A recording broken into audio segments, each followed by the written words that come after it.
আজি 26 জানুৱাৰী আৰু পুৱাই মই বিদ্যালয়লৈ ওলাইছোঁ গণৰাজ্য দিৱসৰ পতাকা উত্তোলন কৰিবলৈ আৰু আহি বিদ্যালয়ৰ সন্মুখৰ গেট পালোহি। বিদ্যালয় আমাৰ নতুন নাম PMC ৰমৰীয়া উচ্চতৰ মাধ্যমিক বিদ্যালয়। আৰু বিদ্যালয় আহি দেখোঁ যে হেৰম্বত আৰু আমাৰ ষ্টুডেণ্ট কেইজনমানে পতাকাখন জাপি আছে, ফুল ভৰাই তেওঁলোকৰ নিজৰ মতে সাজু কৰি আছে। আৰু এয়া আমাৰ অধ্যক্ষ মহোদয় পতাকা উত্তোলন কৰিছে। আজি ৭৪তম স্বাধীনতা দিৱস আৰু তিৰংগা এই আকাশত উৰিছে, পুষ্পবৃষ্টি হৈছে। আজি হ'ল ৭৪তম গণৰাজ্য দিৱস।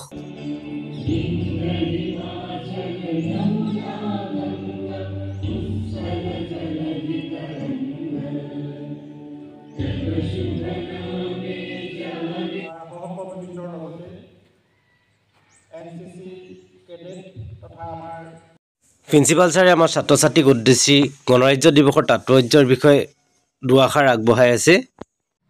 আবেলি 4 বজাৰ লগে লগে জাতীয় পতাকা অৱনমিত কৰিবলৈ বিদ্যালয় পালোহি।